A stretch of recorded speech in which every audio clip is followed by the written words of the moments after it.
I am. Awesome. Failure is not a fear at all. Failure is not a fear for you? No, not really. I failed in 10th class first, actually, when I was a kid. Trauma. Seeing failure at that point, and I feel like, okay, I can handle a failure. It's not hard. You learn a lot more from it in order to go to your next. So because this health scare is much bigger than anything, right? You're not worried about anything else. But just to get that fix becomes like top priority. Yeah, of course. Doesn't matter what you look like, what you're going to do, like are you going to live or not is the question there. So nothing can precede that. And I think if I wasn't an actor, I don't know if I would have been able to cope with that, because as an actor, you constantly look different. I have known you for a decade. And Yeah, I just realized it's 10 years. And yesterday. Yeah, we're aging. So it's questionable. I'm still in my early 30s. Yeah, you're always the younger person in you. Yeah. I don't know how to introduce you. That's Hi, what's up? Really weird. Hi, what's up? Welcome to Chapter 2. Uh-huh. I'm very excited to do this episode with you because I don't think anyone knows, but I have known you for a decade. And Yeah, I just realized it's 10 years. And yesterday. Yeah, we're aging. It's questionable. I'm still in my early 30s. So. Yeah, you're always the younger person in you. Yes. Yeah. So 10 years of knowing you, and when I was thinking of what do I want to get to know about you, there was so much. Because I feel like we speak, but for some reason on a podcast, the intensity of the questioning is so much more. You start thinking deeper about a person's psychology and philosophy in life. And we've always had those deep kind of meaningful conversations about what is life and Yeah. your favorite question, why are we? Why are you? Why are we? Yeah. Why are we here? Yeah.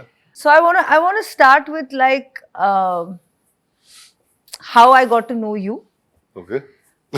Of course, before I ever got to know you, there was this Rana Daggubati, this hotshot import from this hot boy. Dam Maro Dam had come, and it was like all the girls were like, "This guy's really hot," and everyone was talking about you.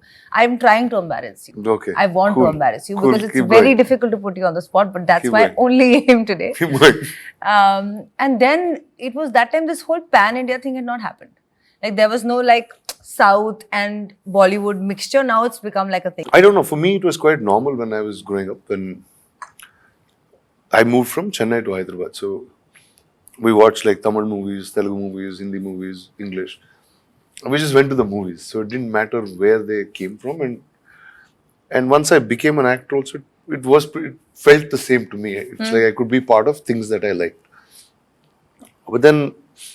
And also, we'd seen films earlier where, like, say, like Mani Sir made Roja, and Roja was so popular across. So it happened that cinema was traveling, but we weren't paying so much attention because there wasn't, I guess, digital media around or all of that. And then for me, it was like the normal journey to take, and it was fun. It showed me different parts of India very, very quickly. Fair. Film is film. But then you had like the film, which really like was India's biggest film ever at that point, Bahubali, of course. And everybody blew out from that film, and it just became like a India film, you know, and the South industry came and said, boss, we are here and we are here to stay and we are here to show you how it's done. That's when I got to know you really, is post Bahubali. Yeah, actually, right? yes. Tell me a bit about like your life pre and post. Pre and post, well, I was like, it was strange. I was always wondering that, or I always thought it was a possibility to make one film and it works in multiple languages. But the belief system wasn't so, because nothing had been done like that, or done like that with that intent. And it's actually between the two Bahubalis. I was filming another very indie style film called Ghazi, which is a submarine film, which was a odd Telugu film to make because it had, Tapsi played a real cameo. It's like there's no heroine in the film, there's no physical fights in the film, there's no songs in that movie. It's a submarine war film, and that's all it is. And the producers at that time were, or in some ways got convinced because it could also land in Hindi, and we figured that. And that was actually the first moment where you knew, okay, something indie can work across, and then Bahubali happened in that same time. And India woke up to saying, okay, we can watch one cinema we found some kind of commonality between all of us in terms of what cinema we speak, what culture we have. Because somewhere it was like I remember many people talking to me about when Bahubali came, right? It was they always had an imagination of what our folklore, what our mythology looked like, and suddenly you had a visual Right. to put a sense to it, and that kind of connects India as one. So I think that it just was somewhere it underlined my belief that this was possible, and I think so it was quite very rewarding in that sense.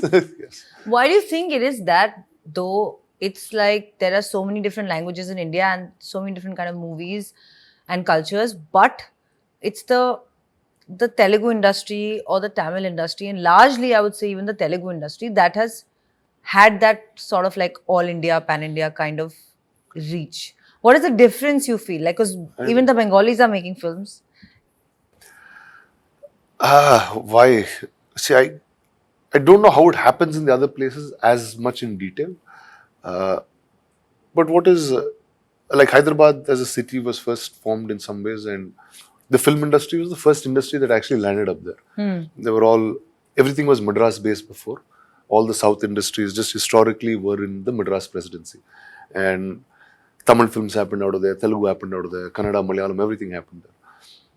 And post independence, when the states were formed, they were divided by language. That's when everyone kind of found home in their own space. So like the Telugu industry moved out to Madras and moved into Hyderabad. And that was when I was growing up also. Like I was born in Chennai, I went to school for some time in Chennai and then moved to Hyderabad. And from then on, everybody was like film was the world. It was the big thing for that city. It was everyone's aspiration to make a film. Everyone aspired to make bigger and bigger movies. Their intended audience was always large. And I think this is a culmination of that, where the intent of so many filmmakers across time had been to, okay, how do we push that boundary constantly? And it was never a super structured thing like Bombay had. Like they had a lot of corporates, they had a lot of networks. All that really didn't happen there. It was just indie guys going and saying, let's make the biggest movie in the world. And I think that ethic and intent got the industry to where it is. Less corporate. More love for large entertainment. And also, less corporate governance in that sense. See, they're also, like, there have been companies that have worked for like 30, 40 years, 50 years in the movies. They're corporates in their ways, but film always came before. Right. Making a great film came before. It's not a project. No. It was never a project. It doesn't even sit like that even today. So, post this Bahubali stardom that you came through, that's when I actually remember the day that I really connected with you on a human level, and I was like, fuck, I like this guy. This guy is a fucking cool guy. When I met you, when you were going through your health scare. Yeah. Post like, just like, what? Yeah, like your life was just up. And then one day I came to meet you for work and you were talking to me and you're like, I have this now. I probably have this organ problem, that organ problem, this organ. I'm just like Thanos, baby. I'll go and fix everything in one go. And I was like, fuck, this guy's the only guy who's not being victim-y. And you kind of felt like you were happy to have a friend who's new and not one of your old friends who are just so giving you so much sympathy and who are crying and weeping and saying what is happening. Yeah, that's the time. Because I was like, yeah, dude, if you're going and fixing one, you go fix all of it. But that journey, that's the journey where I got to know you and I got friendly with you and I understood you on a deeper level. It was a very difficult journey and you were eating saltless food for months, you were in the hospital for months, you were going through all of that. What were your key moments? Every trauma gives a gift. Oh, completely. What were those moments of your metamorphosis? I mean, to say it would be your chapter 2 in a way. Yeah, fully. Yes, it was my chapter 2 in a way, but... Even physically? Yeah, physically. For your organs? Yeah, completely. It's like almost a new version had come out. See, obviously, when I was diagnosed the first time, it came as a shock. Like, obviously, you don't expect anything to happen to you, and that's not how you normally think every day. You always think of you as the center of the world, and that's how life goes on, right? Okay, I will do this, I will achieve this, I will be able to do this. Hence, it's always the I in the center in some manner. And to me, that was the first time an I could get displaced, which is you're trained to, like, I know how to feel if there is a friend or a family member that's unwell. You know how to react to that. You've reacted before in your life to that, but you don't know how to react when it's happening to you, because it's more than anything else. Okay, you get sympathy from a lot of people. A lot of people they really want what happened. I mean, it's a shock as much to them as it is fully understandable. But for you, it becomes a little reality shift. Like, oh, it's possible for me not to be there, and all of this to happen. So I think that it was hard, but see, now I can say it much more easier. Or even when I met you, I was pretty okay actually. At that Yeah, point. you were very amazing. But there was a time that understanding that became quite complicated actually. Or rather, that would be my journey of chapter 2 in some ways, where, okay, now first is, for the first things first was, okay, I had to get my health fixed. So for that, there was a bunch of things that you had to do. Like, you had to, whether it was my food, whether it's the process of getting to surgery, whether getting to surgery, post-surgery, post-care. So I knew it was a long cycle. It's not something that you go and come back, right? So I was like, okay, that means technically I have to check out of everything that I'm doing, like, or I intended to do. Yeah. So there was a film that I could shoot only halfway. Then I had to go back, so we couldn't complete those films. So that was a bit of a problem. Then, so you had to fix all the issues that were there, and then I think when I went off to the US, I was there for a while. It also was the first time I was just by myself for a really long time, like just you and your thoughts. I had family around for a while, and then I stayed for a while by myself. You start thinking much more of in terms of purpose, why you're there. So, which is my deep core of why comes from there. It's unless your why is clear, nothing means anything, because see, ultimately we're only representing stories that are in our head that we've made for ourselves. Like, it's totally that. You can decide what you want to be. So I said, okay, then you start saying, okay, now I've been born to a certain kind of family. I've been able to be at a much more elevated position than anyone who has interests like mine. With less or mediocre skill also, I got to a really large point. In terms of, it's like, I know there are many more people that are far more skilled than I am. But because of the place I was, the time I was in certain places, whether I could be in Telugu, I could be in Hindi, I could be part of these big movies, I was part of alternative stuff. So I was like, okay, I got a real wide range of life in the shortest span possible. And sometimes you don't appreciate that also. Like, because you're always going to your next. It's happening to you. It's happening to you. You don't like, okay, all this is done. Why did I start doing this in the first place? Will start coming in. Oh, this is what I wanted to be. So you forget that destination somewhere in the run of things. So I think the destination then became very, very clear on where I wanted and how I wanted to lead life.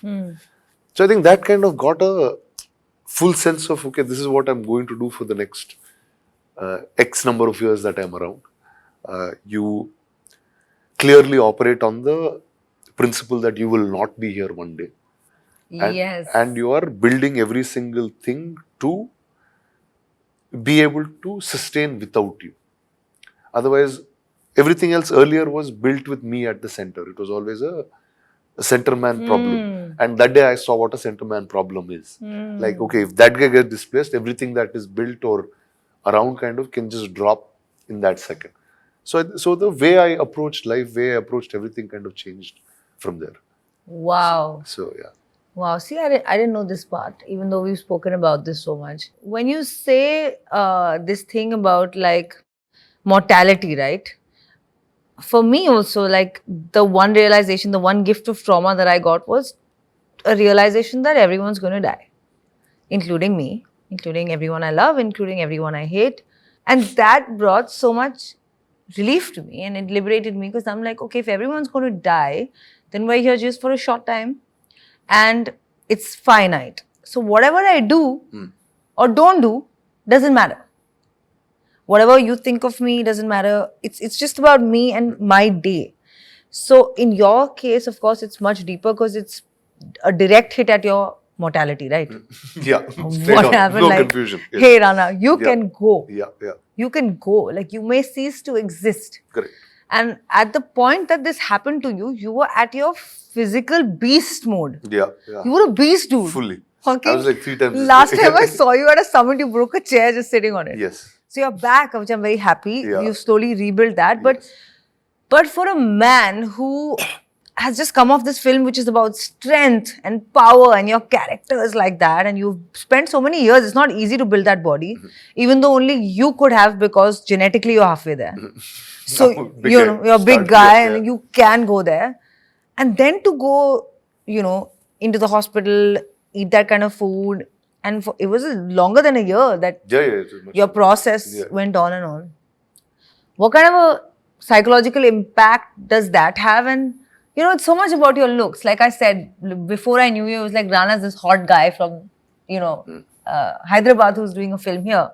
You're that guy. So much of your identity is that subconsciously. That's the way people view you. How did you kind of like deal with that? How did you like?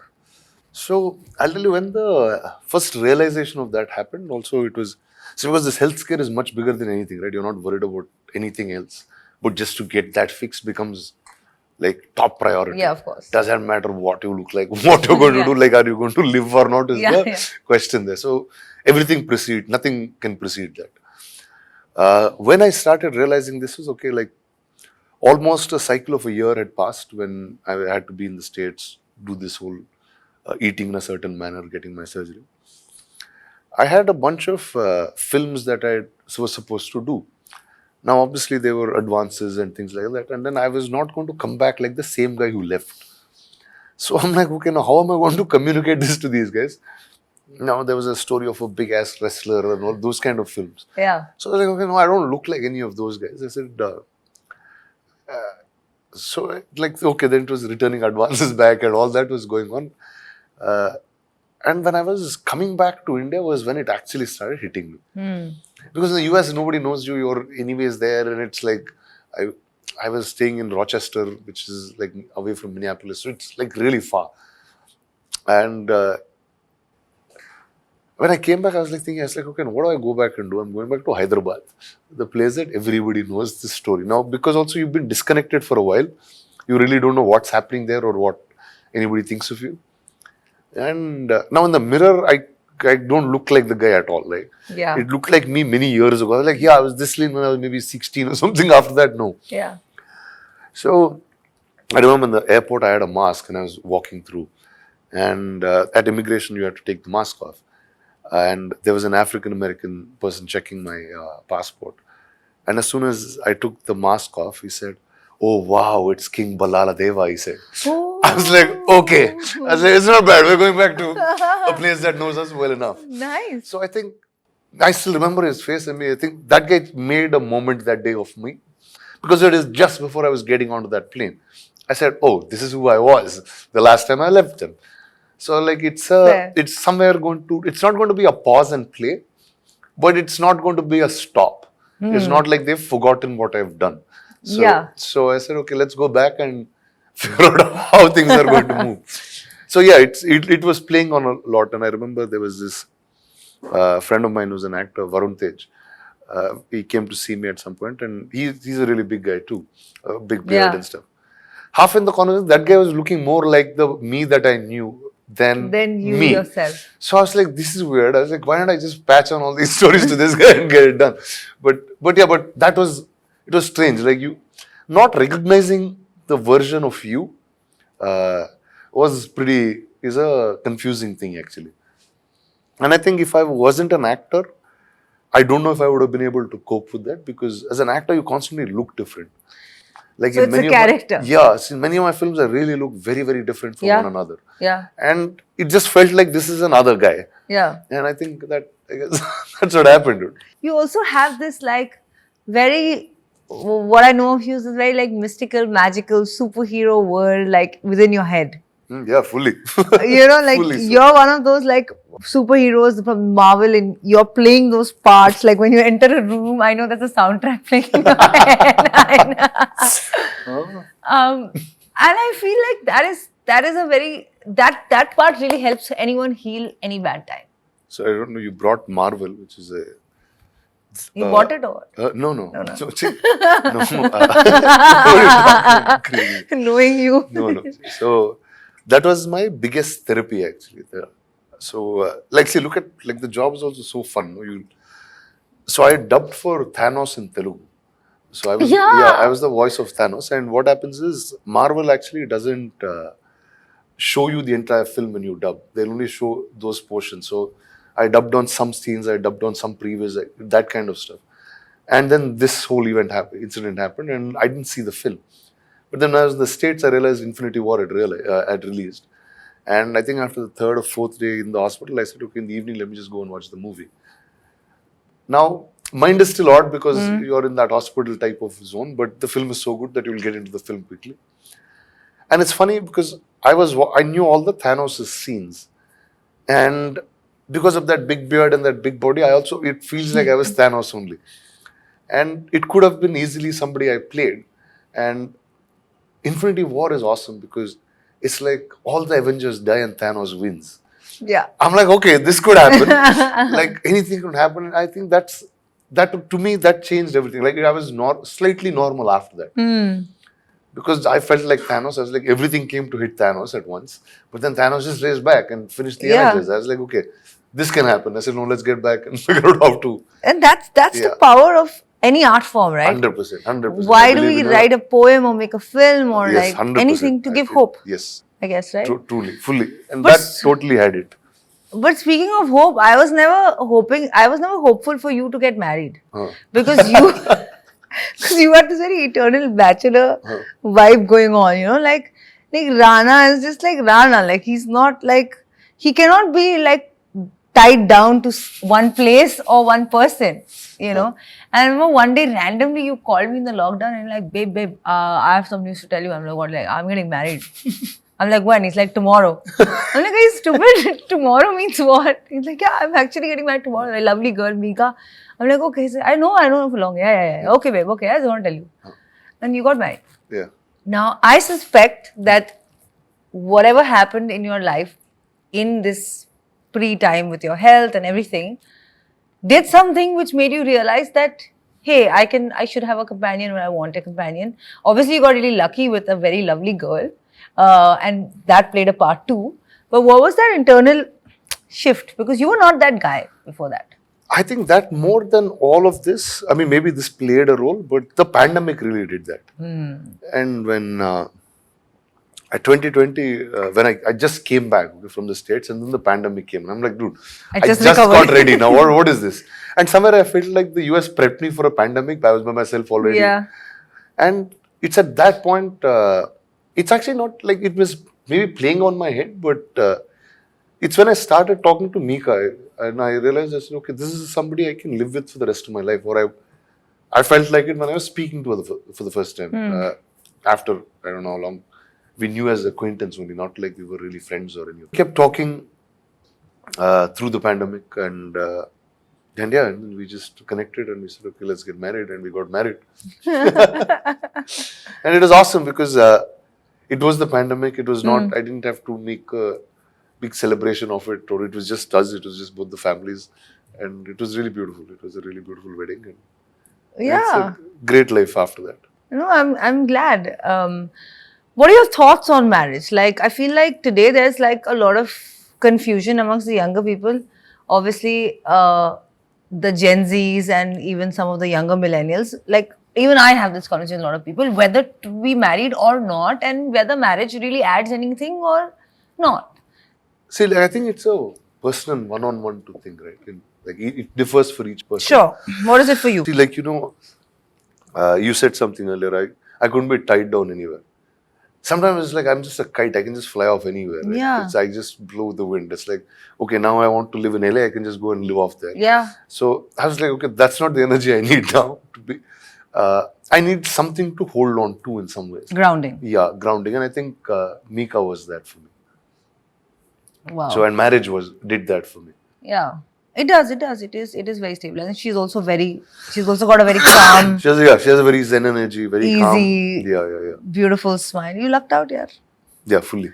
Okay, now the one thing that you do the most, the only thing that you do in your life that I think you do is your work. The last time we spoke, every time we've spoken actually after a few months, you've just done so many new things, like whether it's like, investing in picking up Amar Chitrakatha, or like starting some studio, or like producing some 4 films, or like you'll come up with some new crazy idea, or like it could be Broadway. Now you're launching a tequila brand. Like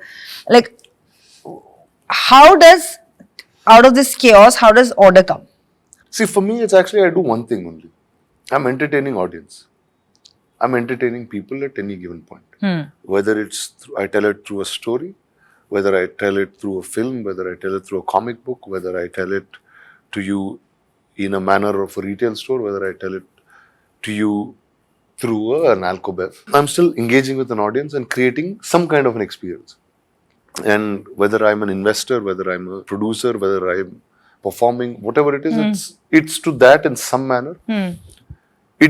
Different things might be for different audiences, but it's like everything has a story to tell, right? Everything has a story to tell. Unless you're not able to communicate a story, then there's no product either. Right. Some stories I say just watch the story itself. Some I say here you go, there's a product with that story too. Yeah. So to me, it's an order actually. It feels like chaos because it's like this, right? Take an example back from like the films that we spoke about. Okay, Telugu is an industry, Tamil is an industry, Hindi is an industry. Hindi is all of these are bifurcated. Why? Because of state, language. But the process is the same to make a film. You write a story, you take a bunch of technical people and you take a bunch of performers and you put it together, and that's what a film happens. So the process of making it is pretty much the same. It's just that we've in our head already made that notion that here you go, I'm an actor from Bombay, I'm an actor from Hyderabad, I'm an actor from Chennai. We box ourselves. So I'm saying if you just take yourself out of that box and you just see cinema as a whole, it's just one thing. And whatever I do today, I take story as the sole connector across things. If this story is able to create some impact, it can reach some audience and it will create this experience in an audience. And I feel like this whole world is moving to an experiential thing. Everybody wants experiences in some way. And we've been doing it through cinema for so many years. I was just trying my hand at the other mediums. And those are the kind of brands that are working today, where there is an experience or a story first and then an experience of course. So that's been my journey out. But you spoke about the center man thing, right? Now all of these seeds are coming out of your head. Obviously, you're delegating better and you're creating this without you being in the center of it. Now, yeah. But what is it that you intend to leave behind, or leave behind is a very strong word. What is it that you intend to send out? Like, I'll frame this question better. Say, when you leave a room, what is it that you leave the room with? Like, do you leave it with more questions? Do you leave it with more clarity, or do you leave it just with more energy? I think it will be a combination of all, because before I started Spirit Media, in some ways I was part of Suresh Productions because I was family. It's a big legacy company. It's over 60 years old. Through my journey, I have invested in Amar Chitrakatha, which is another legacy brand. Yeah. And these are not something that I've built. It was built before me. I'm just a custodian at this point and need to make sure that there are enough ties so it goes to another cycle carefully. So it's like almost building, how do I build forever wheels for them to keep moving on? And it differs from each brand. It differs from, to me, storytelling is at my core. So whether it's Suresh Productions, Amar Chitrakatha or Spirit Media, all of them will continue to be in the core of storytelling at all times. Yeah. But everything else will take a business direction of what those businesses need to be in. Whether they are things that go listed, whether they're things that go to sale, they will take their cycles. I think like there's something that I believed in cinema, and this is a common friend of ours told us this line, and I'm sure you know it too. It's Prakash Kovalmudi. How can we not mention him if you and I are not sitting? Yeah. So he said something, it's which stuck to me. Like he said this during when we made a film called Belly Full of Dreams, like in 2002 or three or something like that. He says it's not the storyteller who chooses the story; it's the story that chooses them. So, and I feel like these stories chose me. It's not like I've just been there at that point, at the right time, at the right place, and the story needed to get out anyways. And I'm just that medium. So I don't take myself so important. I just feel like it's not. We take ourselves too important. Yeah. Otherwise, that's not the case. Yeah. It's things have been there before us. Things will be there after us. It is how well we leave the things that we got, and how well have we structured it for the next round to take it. I think that's pretty much where all my philosophy lies in terms of getting work done. Wow, it's a very nice answer. I'm impressed. You're a good podcast guest. Thank you. Good podcast Thank you. guest. But you know, what you're talking about is also sort of there is a feedback loop in life, right? And life keeps throwing back that feedback to you. It can be a moment that keeps recurring. It can be a feeling. It can be a thought. It can be a person. What is that moment for you that you feel that feedback loop keeps throwing at you? And has that stopped, or have you broken? Oh, I think that's very important. Putting your ears on listening to things is the most important thing that you can do. Like earlier we spoke about a destination got clear, right? You always can know the destination of where you want to go. That should be clear. But it's impossible for you to tell how that journey is going to get you there. Like I'll give you an example of my life. I started my life doing visual effects because I wanted to make big visual effects movies. And I thought running a great visual effects studio was the way to do that. But then I became an actor post that. But I got to be part of a film like Bahubali, which was the big visual effects film. So you have an intent of being there, but you don't know exactly how life will get you there. You have to take a bunch of different turns. Some will be the wrong turns, some will be the right turns. Unless you take the wrong turn, you don't know what the right turn is. It's like goosebumps. Yeah, it is. But it is in some ways. But then what is fun? The journey is fun. The company you keep in that journey is fun. The people you meet are fun. You take back so many lessons, so many values, so many friendships. There's so much to take by the time you reach your destination. So the path is at least clear of where you want to go. And you try things that you feel like that will get you there. You spoke about intent in this.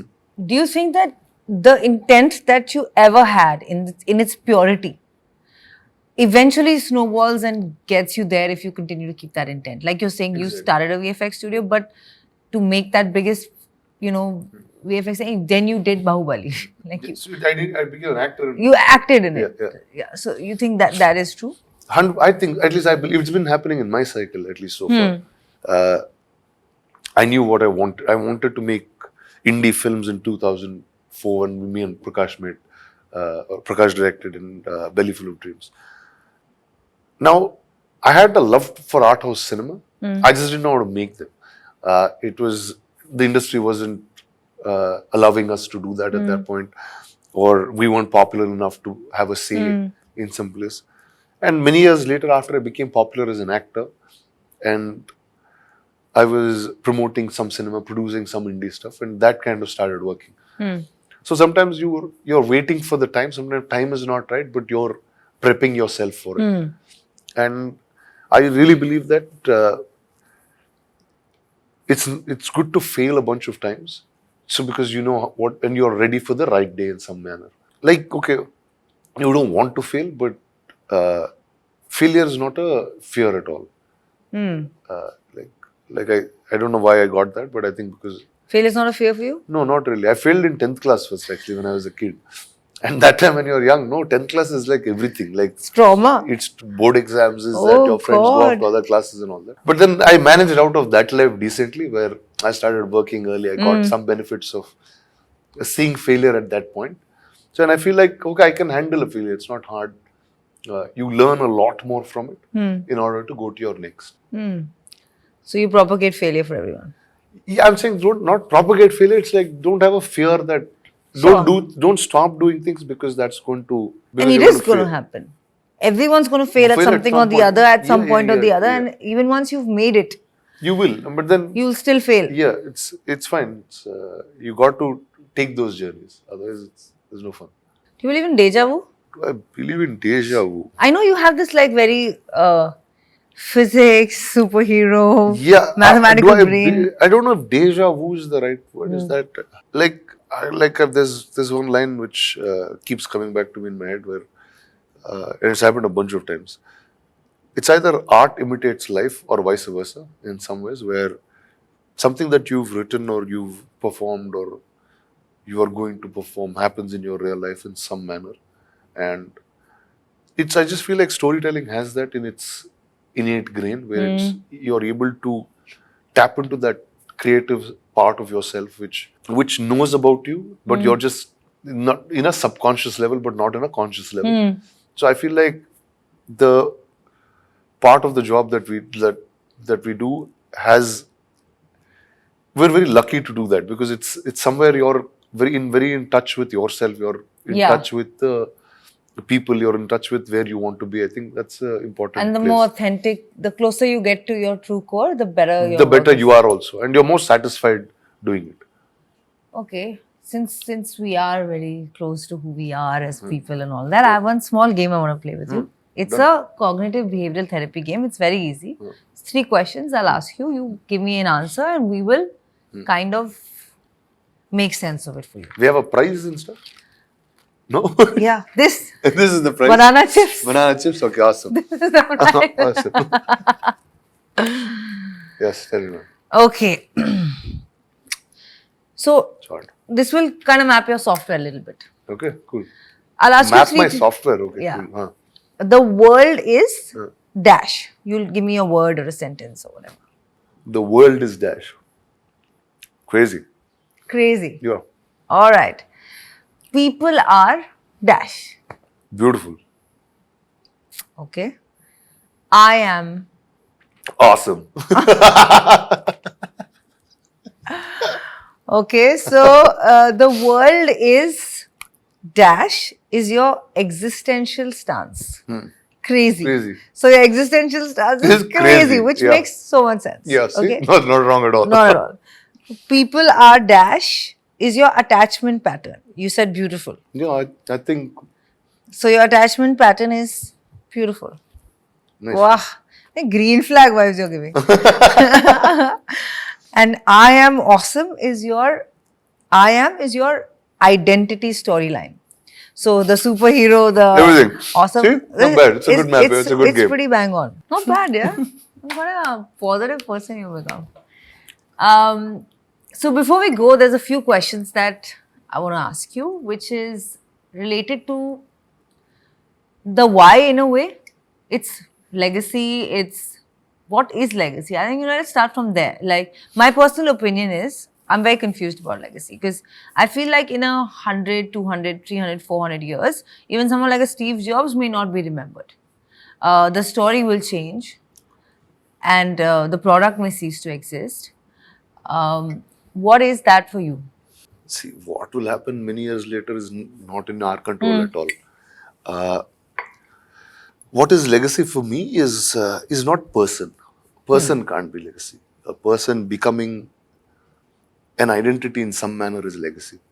Like what's a company that I look up to a lot and a person I look up to a lot is Walt Disney. Now, he's gone a long time, but his stories exist. And they continue to exist in different forms.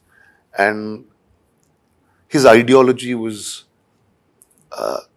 in some form, systemized, where more people with that similar ideology can walk into that place and call it home. A Marvel Studios could call Disney home. A Pixar could call Disney home. A Star Wars could call Disney home. Yeah. So, because of the certain pattern of legacy that he left for, or the cycle that they continue to do in Disney, they're able to park all the greatest legacies and say, here you go, this is where all of us sit. So I think but it's way beyond that person. It's way beyond. I don't know if today's young generation would even see a picture of Walt Disney and recognize who he is. but you just know Walt Disney. You know Disney. You know the characters. You know the the character. stories. You know the stories. You know the impact that he's created in life. If you and I were to be here on this podcast, if I still had the show 20 years from now, and we were to sit and have a conversation, just a hypothetical guess, where do you think you would be? And Chal, where do you think I'll be also? We're in 20 years. Yeah. See, first it's important to be alive. First point. After that, both of us should be. Fair. Let's be alive first. Let's be alive Yeah. first. Let's put this intent out there. See, look at our thing. No, we assume that we are alive and we just ask this question. Yeah. So it's like assumption. Let's not assume. 20 Okay. years. I'd be doing the same thing. Yeah. I'd be doing the exact same thing in a different form. Could be a different type of story I'm telling. Could be a different type of structure that I'm leaving. Whatever 20 years later is the medium of entertaining, medium of communicating, I think I will be part of that. And my life didn't change for the last 20 years. See, like I've started my life in a film laboratory to a post-production studio. I still continue to sit in that same office in a lab. And 25 years have passed. I don't think much more drastically it'll change. I might be in the exact same place, but doing different things. Things around you may change. May change. But I'll Exponential still technology continue- will happen. Yeah, I'll still continue to be telling stories in whichever format stories are being heard. I know this is a bit digressy, but I just wanted to ask you, because this conversation has been happening everywhere, about AI, right? Like there's so much of this conversation on AI, nobody knows, but everybody thinks they know, and like this chatter about like what's going to happen. Are actors going to just make one model and give it to a production house and they'll just keep making films out of it? What do you think that stories or cinema has that cannot be replaced by AI? See, first, AI is a tech that's coming. It's a tech that's going to make an efficient use of our life. Sure. As basic as what the internet did, where if I had to write you a letter many years ago, it took you like a week to get to you. But the internet just made it immediate in some manner, right? So it kind of advanced our efficiency in life. AI is going to do the same in a certain different manner. To me, like all the basic things that we do, whether it's reading our contracts, understanding our accounts, getting our health check, getting our diagnosis, things that data processing needs to happen, will happen at a innately flash level that today we don't have. In terms of the art form, all art is actually created through trauma in some ways. And AI can't do trauma. That's not its, like Fair. Trauma goes through for us. Yeah. An AI can't react to a chatbot being unwell and create. I don't know if it can. I don't know if that's even possible. Apparently, it can to some extent. That's the debate that's going on. Yeah, it's a debate, but I'm saying In the realist sense, possibly we have not. 7 billion people who are, or 8 billion. I don't know how many. What's the population of the world now? 8 billion in some ways. Yeah. Who all have different traumas. Your trauma is different from mine. Everybody that's in this room has different traumas. So that is impossible for any AI to recreate. You'll be able to tell your stories better. Like maybe a 100-day action film that we shoot right now might become 30 days of work. Great. It'll make us far more efficient in some ways, far more lazier in some ways, like what all technology does. Yeah. So it'll do that, but I just feel like it's an efficient way of moving forward in the world. If there are inventions, there are there for a reason. Yeah, I also don't think art can be imitated. And also, but the one thing is everything has to change. That's the only constant. Change is the only constant. Yeah, that's the only constant, right? And we just feel it in cycles that feels faster. But everything feels faster when it's not a casual progression. See, once the internet came, 1,000 things in the internet just happened. Yeah. Once AI will come, another things will happen. Fair. And somewhere I read something which is very interesting, right? It's like AI, he compared to an invention of the refrigerator, right? Before there was a fridge, you didn't know how to store things. And it's not the fridge that became the crazy change. I'm saying Coca-Cola came in and became the created biggest things around it. right? So I think AI is that it's like a refrigerator type invention, and you find your Coca-Cola or you find your product that can go in it and has a shelf life, has a journey to be taken, right? Fair. I like that. Well, since you've been so nice and sweet and you came almost on time and you Rhea, sat through you this have a gift or no? conversation. Tell first. Huh? They I have have a gift. or- Guys, get the gift. Something you have chapter 2, give me quote. Something you give. No, I came to here. Something I I have to came take to back. here just for a gift. Yeah. What the hell? I have a gift for you. ऐसा नहीं है. You answer many questions. And Awesome. Chapter 2. I should plug my brand. Of course, Rhea. Of course. Fully. Thank you. Thank you, man. Thank you. Thank So you nice. so much. Thank you for coming. Too good it is. What a lovely conversation Come we on, had. we'll go to your shop now. Come. Come on. Hey, can we take a quick picture of us both? Guys, who has walked all over my chappals? You didn't a chappal, right? No, I don't know. I don't like to wear only. My feet crack but a lot. Let's take some pictures for our... What friend, I'll tell you what friend of mine did.